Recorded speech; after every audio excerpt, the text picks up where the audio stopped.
Thank you so much for joining this session, guys. So today we are going to discuss about the reactive programming and Mono and Flux. So myself, Gaurav Srivastav, currently working as a senior software consultant in NashKnolX. So before starting the session, let's see. I think there's some knowledge etiquette that we have to follow. So punctuality before join session before 5 minutes so that we can start on time and we can conclude on time. And feedback, please make sure to submit the constructive feedback so that if any improvement required, that we can work on it. And silent mode, keep your mobile devices in silent mode and feel free to drop off if you have any urgent calls or any other meetings. And avoid disturbance, avoid unwanted chit chat during the session. If you have any query, just raise your hand. I will reach out to you and discuss the questions. Okay, so let's see what we're going to discuss today. So today our agenda is what we have to understand, like what is the need of reactive programming. And after that we will understand like what is reactive programming, and after that we see like what is the reactive stream that we use currently, and after that we will see like how that reactive programming used in project reactors like Mono and Flux.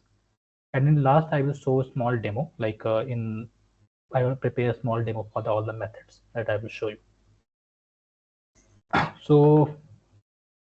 So there's a small prerequisite I added here. Basically, if basically this is not a introduction topic. Basically, reactive programming is kind of advanced topic for the Java developer or anyone who is working on the reactive stuff. So basically, if you have the Java knowledge or any other like higher version, that would be great. Obviously, you must have the Java experience for understanding this course. And if you have the lambda stream or method reference experience, that would be amazing. But if you don't have this experience, that also not so much worry. I will try to explain that as much as easy possible from my side. Quickly, yeah. So let's see why we need reactive programming first. Okay. So in traditional programming language, whenever you send any request to database, right, any external services, so what happened is the thread remains blocked until you got the response.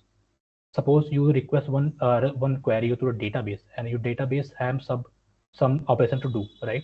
So your thread will be blocked until you got the response. So that is kind of traditional programming that we are using previously, but that is not fulfilling our needs right now, because right now, if you know, like the network traffic is pretty much high, and I think everyone is using the social media and networking right now. So here I also added a small example. Suppose this is your app and you are requesting any query to database, right? So whenever you got the response from database, until your thread will be blocked. So this is the called of traditional programming, like we were using previously. When you have a single database or single code base, then then this approach is good. But when you have the multiple, like a multi uh, microservices, then this operation will not work. So this approach is called like synchronous and or blocking style of writing code. So what has changed now? So why we stick to the reactive programming? So as I already mentioned, like right now the internet uses like spike a lot. Like I think everyone is using net right now, and network interaction are pretty common. Like I think everyone using like social media or any streaming platform nowadays, right? So these are all following the microservice architecture, right? So to maintain the accuracy, to maintain the no downstream, so then the reactive programming help us a lot. So reactive programming help us to provide the response time in a millisecond and also prevent the no downtime, right? So right now, I think most of the things are dependent on the cloud or like web, right? So if anything is down, like suppose you are working on team side, if team got down, so definitely it affect a lot of like employees, right? So similarly, this to help this kind of scenario, we have shifted to reactive programming. Okay. So this is kind of the architecture that we have. So basically, whenever we send requests, requests go to the embedded server, and embedded servers fetch the data from a different servers like DB or microservice others. So this is the feature. I will explain this in the upcoming slide. This is kind of normal structure, how the backend service look like. So the question arises, I think in Java, right? In recently, we also have few features like callback and features. So why we need reactive programming? Why we need to stick to the for asynchronous call? Why we stick to reactive programming? Why we stick to the callback and features, right? So obviously we have the callback method that is used for asynchronous method, and that call the that callback and parameters and invoke it with blocking calls. But callback, when you're writing code, right, callback is pretty complex, and it is very difficult to maintain the code. So I also added a small example of callback. So suppose this is our user, and if you want to search for a user's shipping address or any ID, right? So this is how the flow goes. So user go to the order go to shipping. So this is the how the flow goes. So suppose if you want to search a tenant ID, so then one other layer will be added, right? So maintaining this kind of code is pretty difficult to understand, and also if you have to change anything, so that will be affect other flow as well. So that's kind of drawback that we have in callbacks. So, and also we have the future. The future have two methods. Basically, the first one is feature, and second one is the computable features, right? So computable features come into Java 8. That is kind of advanced version of features. Basically, in feature we have the issues like there's no easy way to combine a result from multiple features. Suppose you are getting two data, right, from different threads. So though there is not any single way to merge them. So you can use like future that get to get the one data. So this kind of enhancement in computable feature we got that in computable feature we can combine the multiple features, but there are also something that is still missing. There is backpressor is not handling computer feature, and also computer feature is dependent on, suppose you have a list of results, right? So we have to wait until the whole result is completed, otherwise you cannot proceed. So facing this issue, we shifted to the reactive programming. So let's understand what is reactive programming. So basically, as I mentioned, reactive programming is new programming paradigms. And this reactive programming, whenever you wrote any code, right, that the code is already asynchronous and non-blocking, right? And data flow and as an event domain. So basically, reactive programming handle publisher and subscriber format. Whenever you publish a data, one there is subscriber that subscribe your code, subscribe your data, sorry. And reactive programming follow the functional type of code that I already mentioned, that we functional style of code. I think if you are working in Java, you already know that in functional programming, we have feature like Lambda expression, stream APIs, right? Method reference. This kind of features will work with reactive programming as well. And in reactive programming, we also have the feature called backpressure. So backpressure help us to control data flow between producer and consumer to avoid the overload. So in backpressure, I have added another slide for the more detail on this. So let me go to the, yeah. So if you remember the old example, we were discussing about the one app, one database, right? So in reactive programming, what is improving is in reactive programming, a thread sends a request to immediately and moves without awaiting the response, right? But in reactive programming, we have like different methods like callbacks or reactive stream like Mono and Flux. So these handle the responses. And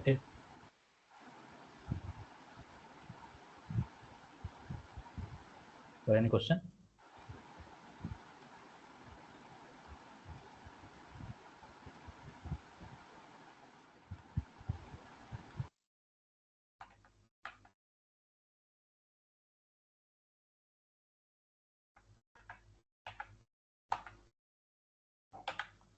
Okay, so reactive programming handle the request in this way. Basically, whenever you send a request, right? So the thread will be free. So thread can do any other work that is pending.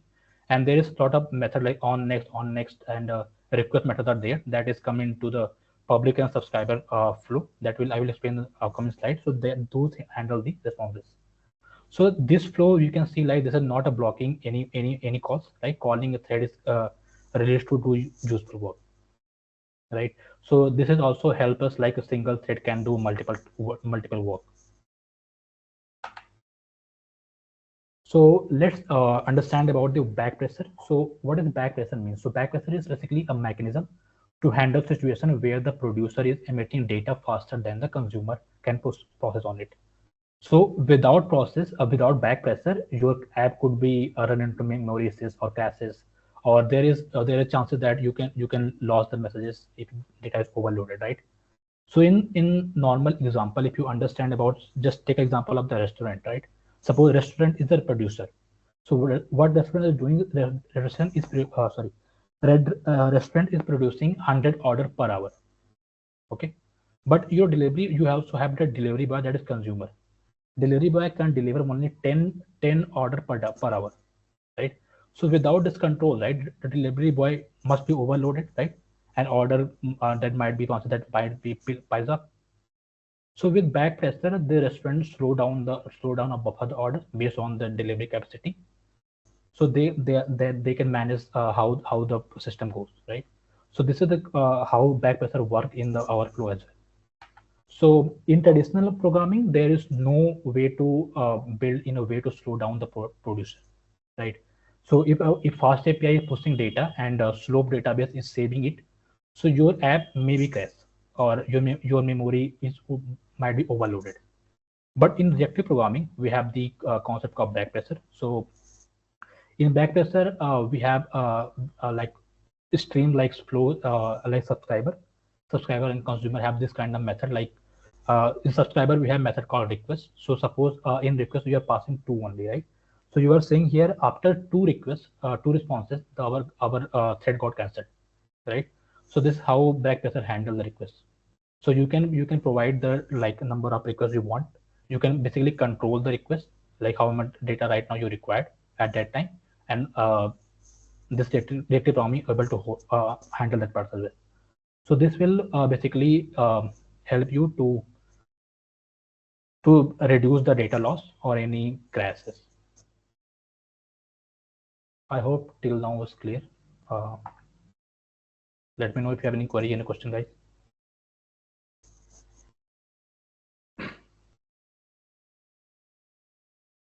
Okay, otherwise I think I'm taking sides as a no. Okay, so next question is like when to use reactive programming. So I think right now we understand like why we need reactive programming. I think we also little bit idea like when to use it. As I already mentioned, like when you have the high concurrency system, right? You are expecting like millions of users accessing your application. For example, like WhatsApp, right? So there is multiple users are using like millions of users are using WhatsApp. So to reactive programming helps to manage like many users with fewer threads, right? Why is fewer threads? Because as I mentioned, like thread would be when thread send the request, thread got free, so they can handle the other requests, right? So this is the way.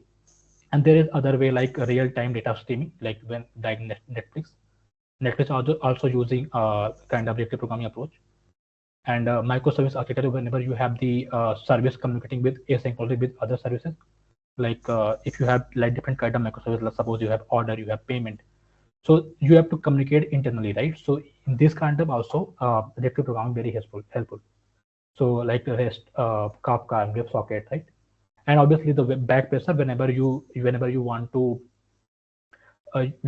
any add in restriction from the consumer side, right? Then you can use the reactive programming. So these are the basically a common feature where you are using reactive programming nowadays. And there are some real life example as well. So as I already mentioned, so Netflix uses the reactive programming to handle the millions of video stream with minimum latency. And WhatsApp also uses the reactive programming technique to manage billions of messages daily with a small infrastructure. And obviously user Uber and our Airbnb also uses reactive programming for real-time updates on the map and bookings, right? So these are some real life examples that are currently using on it. So let's understand about the reactive streams, right? So reactive stream is the foundation of reactive programming. Like reactive stream is the main thing how reactive programming whole work, right? So reactive stream is especially created by some engineers from the multiple organizations like Lightbeam, Netflix, and VMware. I forgot to add a name those developer, but there are many, right? So these are the main worker that they are working, that they have identified the kind of issue they are facing. Then they started developing these features. So in reactive programming in Java is built in four main interfaces defined by reactive streams specification, right? The four main interfaces are publisher, subscriber, subscription, and processor, right? These are the four main pillars to have for that handling the reactive stream right now. So let's understand each one by one. So first one is publisher. So publisher is basically it a source of data. It publishes data or event to a subscriber. right? So publisher have the one method that's called subscribe, and in subscribe method you pass the data. So in real life, you want to understand, like you just think about the YouTube channel, right? So YouTube channel basically publishes the data, right? And second one we have subscriber, right? Subscriber basically is consuming the data published by publisher, right? So think about a viewer, like you subscribe one channel and you are able to see those videos, right? And in publish in subscribe method we have different method internally, like on subscribe, on next, on error, or on complete. I think on next and on complete that we already saw on the last previous slide diagram. Basically on next check like what is the next request we had, and on complete, when all the requests completed, then this method will trigger. And on subscribe on we will learn in the upcoming slide. So yeah, as I mentioned, like this is the example that we saw. Immediately the on next basically check like how many requests is there. Once all requests are completed, then on complete method will be triggered. So this come under subscribe method. After that, we also have the subscription method. So subscription operation basically act as a link between publisher and subscriber. Okay, so it is used by a subscriber to control the flow, how much data you want. Suppose in request you mention like 2 data you want right now, right? So back pressure handles this subscription method to handle the data, right? So in subscription method, like in request method, you can pass the like number of data you want, like you want. Suppose in this example we pass 2. So after two response, you automatically cancel request automatically called this one. So automatically the thread got completed. So this is how the subscription method works. And last one we have the processor. So basically processor is the bridge between publisher and subscriber. So it can receive data and emit data used for transformation. So basically I haven't used processor in like daily basis, but it will be great to have like if you want to handle both in one time, like public subscriber and publisher, then you can use the processor. Okay. So this is how the success scenario works whenever the subscribe method will trigger, and after that the subscription inside the subscription on subscribe method call, and after that we check like how many requests we have, and then all the requests got like 1 2 3 4 whatever request we raise. After that on complete method will call. This is how the flow work in the reactive streams.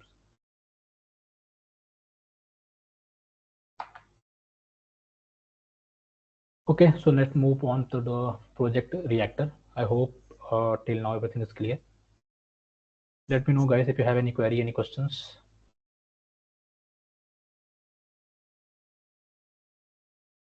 Okay, I think everyone no question.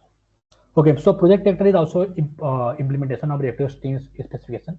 So project reactor is a reactive library. Basically in the project reactor we have the Mono and Flux, and then different kind of method we have to use the reactive programming in our code. So basically Spring Web Flux we use to create a reactive project, right? So what is Spring Web Flux? So Spring Web Flux is a reactive and non-blocking web framework built on Project Reactor. It helps you to build scalable and fast web application that can handle thousands of requests with fewer system, right? So similarly, when we have like Spring MVC, similarly we have the Web Flux. But Web Flux work on a non-blocking and reactive one. It uses like Mono and Flux instead of a regular object like list or string or something, right?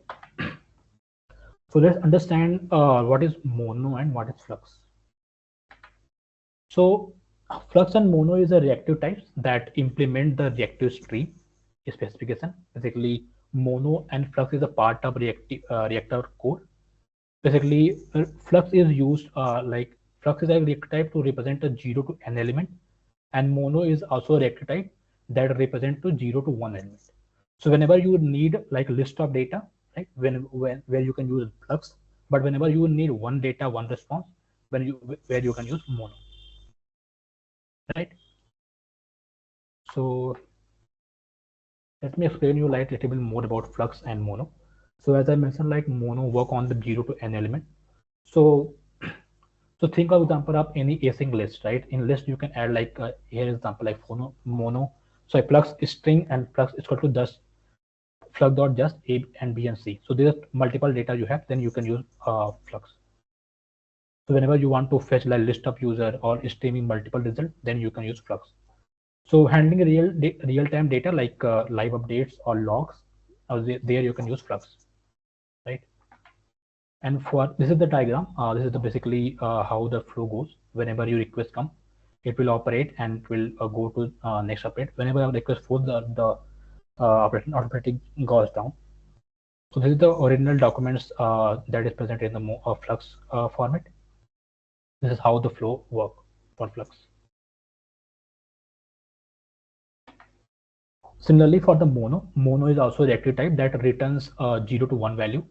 So think of a scenario where you have the in Java we have the optional, right? Optional classes.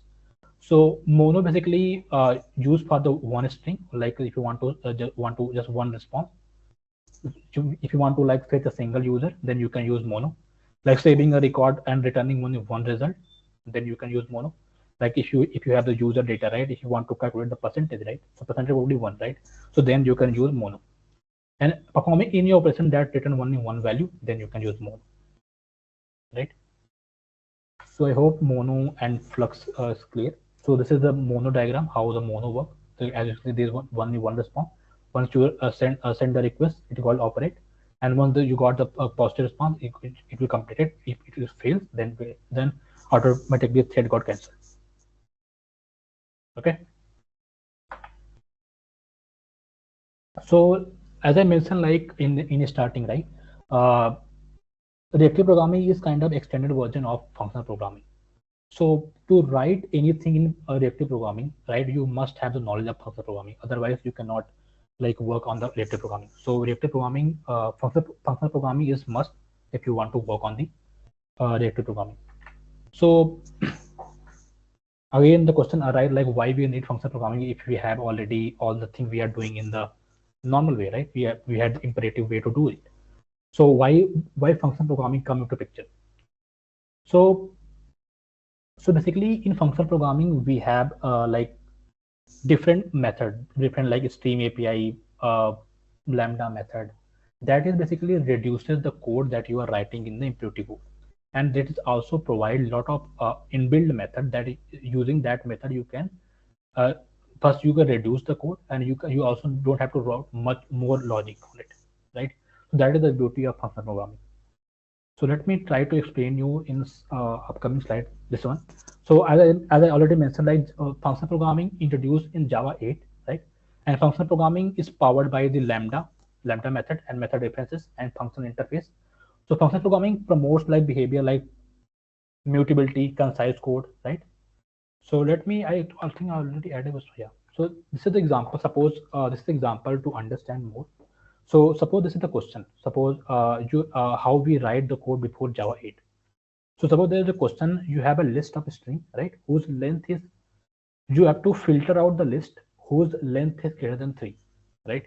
So if you can see, we have a lot of like multiple list string, right? Like 1, 2, 3, 4, 5, right?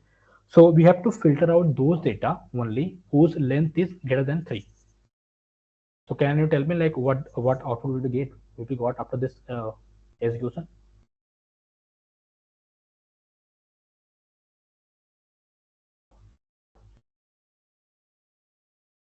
Anyone?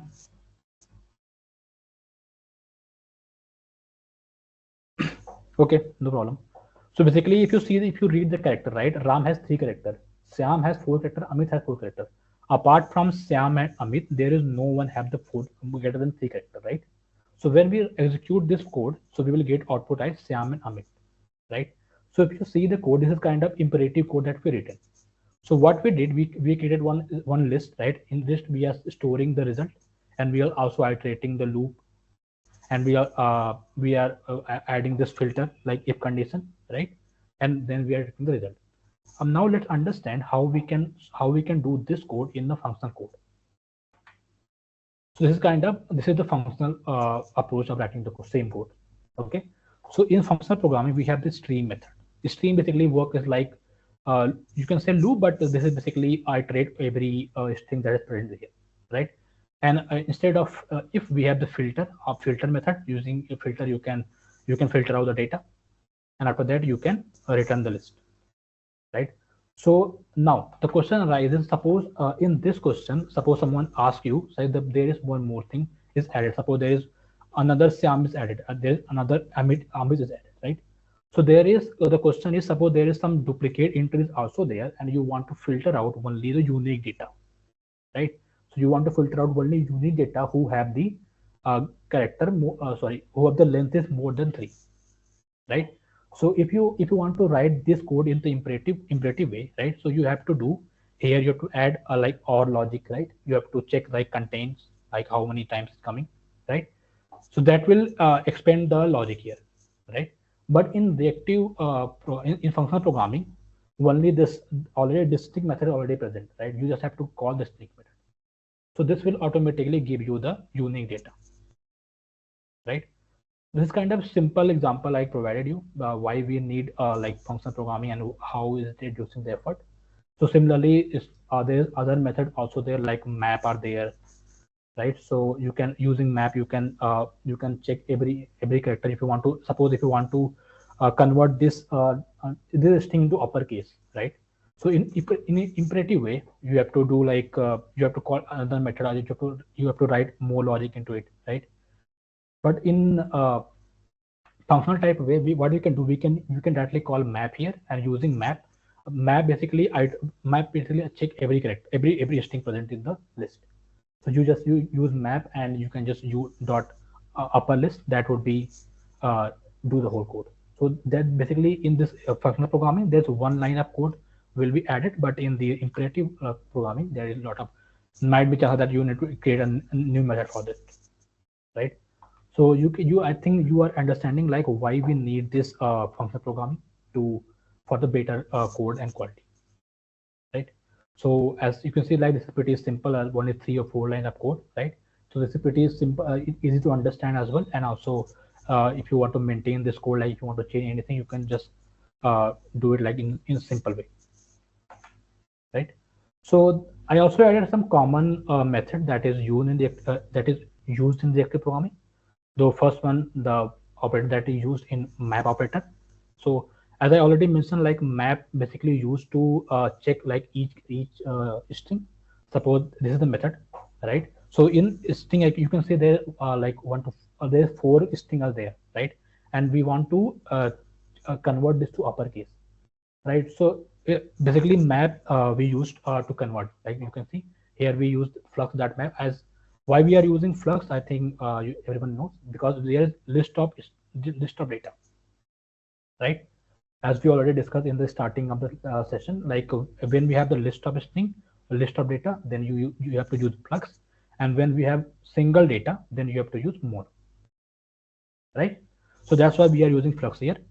And basically you just need to use, this is the lambda expression, like s dot s, this will got every string here, and this dot to uppercase convert the data into uppercase, right? Similarly, we also have the filter operator. So filter operator basically works similarly that we use in the functional programming, as we already showed you here in code. So here you can see like filter, what we are doing, filtering the name whose length is greater than 3, right? So the same way we can also use same way we can also use in reactive programming. We just have to use with the mono or flux according to our need, right? And we also have common method like flat map.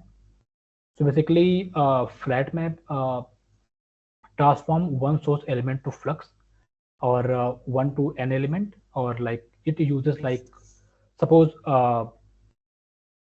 basically in flat map what happen is, suppose you have list of data, right? And you want to filter out into flux format, right?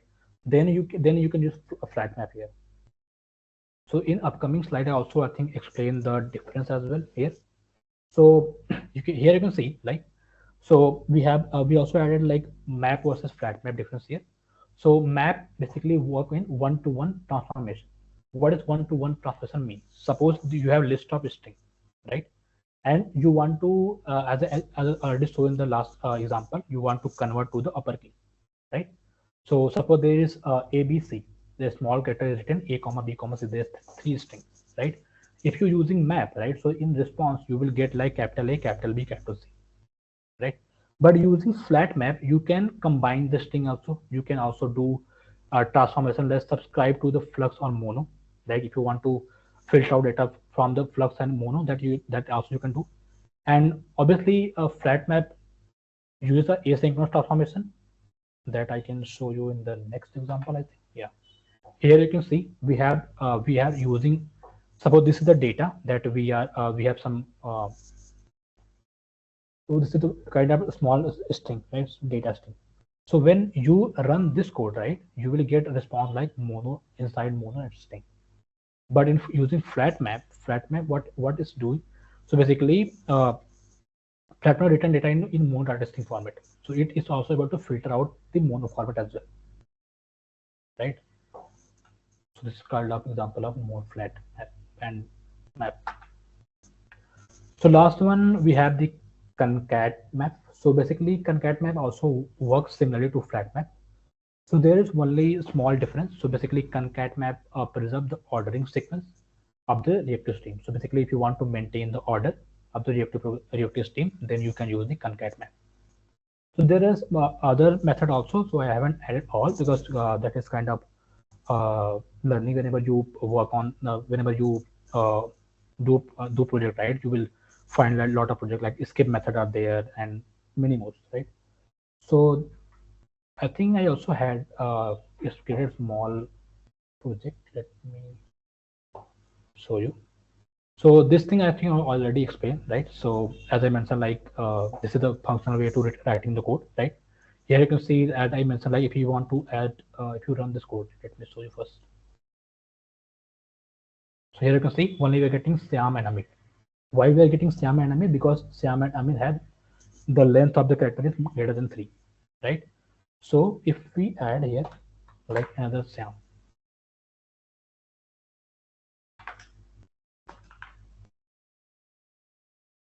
sorry, right? So if we run, still we will got the same data because we added the dictionary keyword here. You see? So that is the beauty of functional programming. You just have to. There are a lot of methods present. If you click on dot, right, you will see like map, flat map, do drop while, flat dot dot. There's a lot of methods. So according to your need, you can explore each and every method. And for the reactive programming, also I have checked like couple of method here. So you can see like these are the method that I added here. So I don't think that I have to explain one by one, but let me try to explain you. So the first one is the mono, right? In mono, what we are doing, we are returning a single string, right? And second one is the flux, as we mentioned, like in flux, we can return like multiple of number of string, right? So if you want to like list up data, then you can use the like flux, right? And we also have the test map, basically map as we already mentioned, like right, if you want to convert this data into uppercase or you want to do any operation on a particular string, right, then you can use the map here, map filter. Using the map filter, you can operate like you can work on each data at a time. And similarly, we have the flat map, right? And flat map also, like if you want data into convert into like different format, like then you can use the flat map. And we also have the skip method. So basically, skip method is, yeah, so skip the first. Suppose if you want to skip the first two element, right, and you want to print the last one, so you can basically directly call the skip method, and you can run it. Because if you don't have the skip method in the, if you want to write the same code in the imperative way, so then it will take a lot of time because you have to filter out, you have to uh, basically you have to trim the output, right? Then you will be able to see that kind of response, right? So these are the method that I already added here. I think whenever you get time, I will share the link with you guys. I think there are a lot of methods. So whenever you guys are practicing any reactive programming code, you can just check out the lot of methods are present. So using these methods, your code would be easy, and you will see like uh, faster in response also.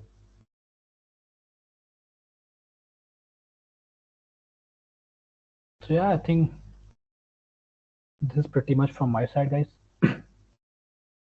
Right now in our code bases, right now we are using the reactive programming in our upcoming project.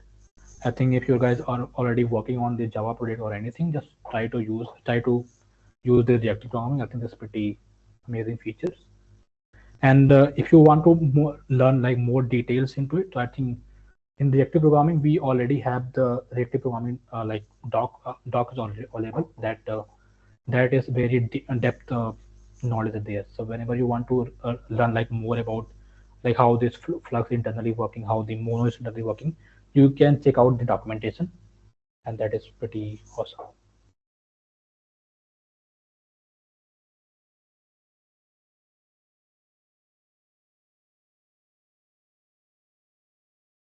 Yeah, I think we are good.